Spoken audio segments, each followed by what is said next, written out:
ओम शांति। 22 अप्रैल। भगवान आकर स्वयं सत्य ज्ञान दे रहे हैं। कहते हैं मैं भारत का बेड़ा सैलवेज करने आया हूँ। तुम बच्चे बाप की महिमा जानते हो।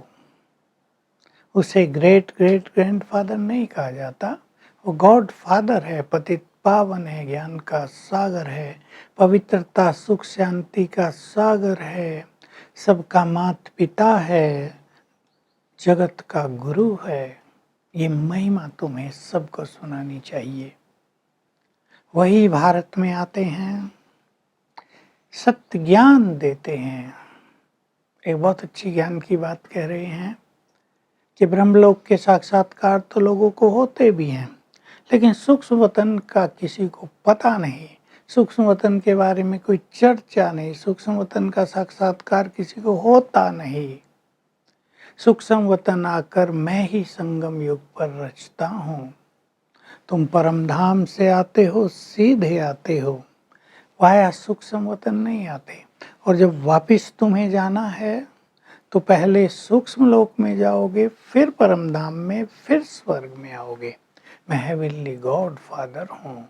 तो बाबा कह रहे ये भारत बहुत महान देश है, ये अविनाशी देश है, ये स्पिरिचुअल देश है, स्पिरिचुअल लैंड इसको कहते हैं।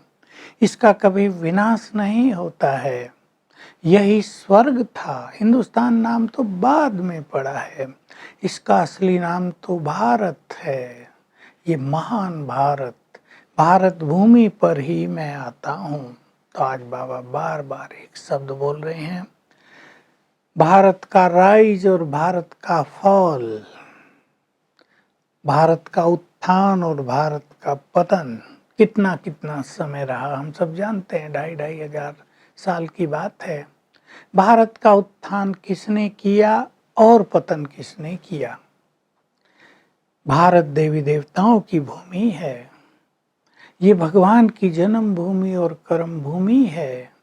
यहीं भगवान के भी कदम पड़ते हैं, उसकी दृष्टि पड़ती है, और देवी देवताओं का तो यहाँ पर वास ही होता है।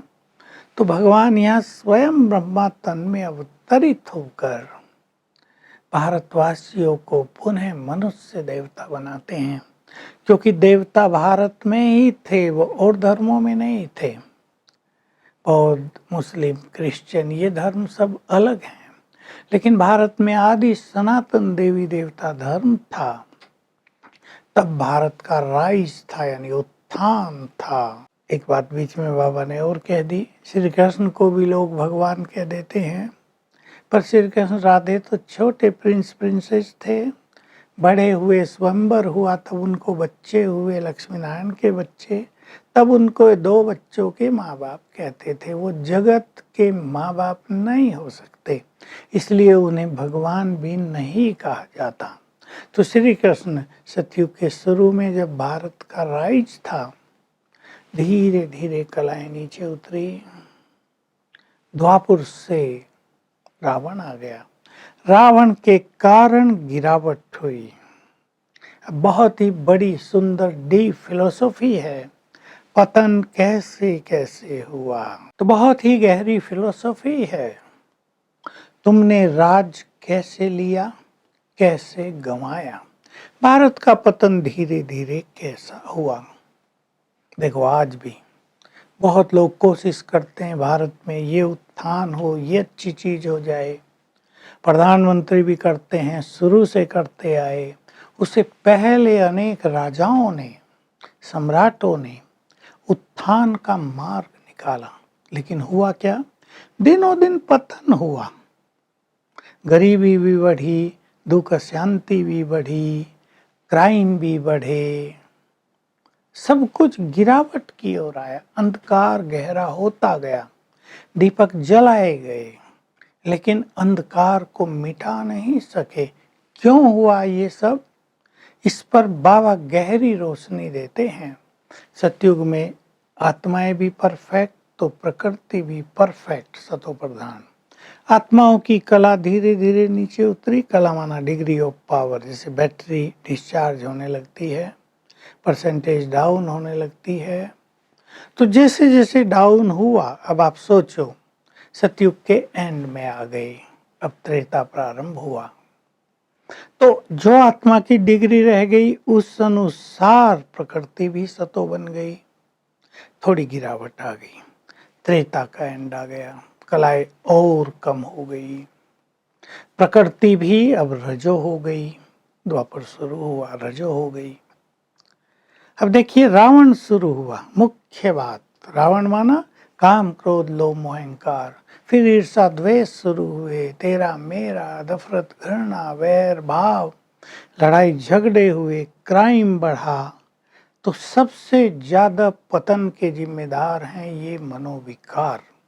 अब भी सभी समझ सकते हैं, जहाँ काम क्रोध लोभ मोह अहंकार है वहाँ कितना पतन है।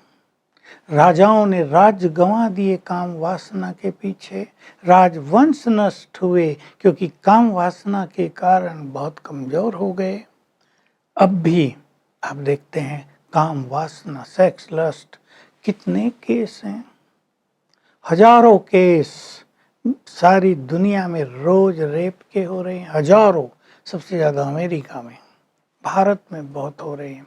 क्रोध अहंकार लोभ इनके कारण कोर्ट केसेज भरे पड़े हैं, तो पतन हो रहा है ना, मनुष्य की सुख शांति भी जा रही है। जब सारे देश में अधिकतर लोग दुख और अशांति में, पीड़ाओं में, रोग में, चिंताओं में, भय में जी रहे हों तो कितना बड़ा पतन होगा। अब इस पतन को पुनः उत्थान की ओर ले जाना है तो भगवान को ही आना पड़ता है ना, कोई मनुष्य ये काम नहीं कर सकता। अनेक नेताओं ने भी ये कार्य करने की कोशिश की, सुख देने का प्रयास किया, एक जगह सुख मिलता है, दूसरी जगह फिर दुख उभर कर सामने आता है। एक समस्या खत्म होती है, दूसरी फिर उभर कर प्रकट हो जाती है। तो हम सभी को ये पता हो, भारत का, विश्व का उत्थान परमात्मा ही आके करते हैं, इसलिए भगवान का भारत से बहुत प्यार भी है। वो यहाँ आकर सत्य ज्ञान देते हैं, मनुष्यों को राजयोग सिखाते हैं, सिखा रहे हैं, सत्य ज्ञान दे रहे हैं और उन्हें पावन बना रहे हैं।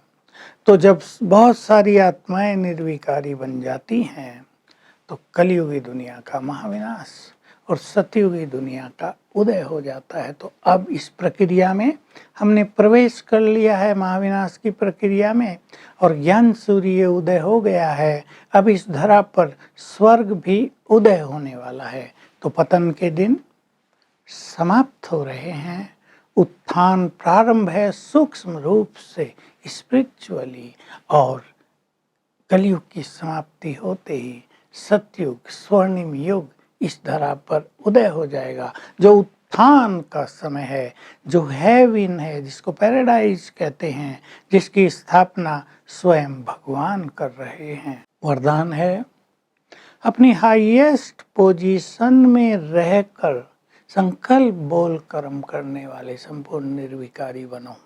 संपूर्ण निर्विकारी वो है जिसके अंदर कोई भी विकार का अंश न रहे।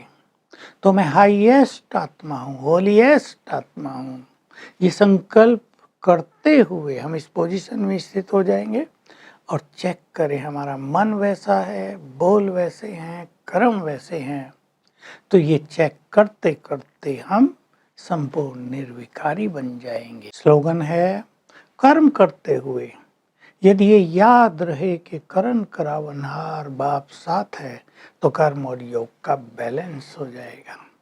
तो आज हम अपने देव स्वरूप में रहेंगे। जब हम हाईएस्ट स्थिति में थे तो मैं होलीएस्ट आत्मा हूँ, निर्विकारी आत्मा हूँ, और ऐसी देवता थी। हर घंटे में अपना देव स्वरूप, अपना निर्विकारी स्वरूप एक बार अपने सम्मुख लाएंगे। ऐसा ही मुझे बस अब बनना है। Om Shanti. To watch Peace of Mind channel videos on YouTube, subscribe us on youtube.com/tvpeaceofmind. Just a click for a peaceful life.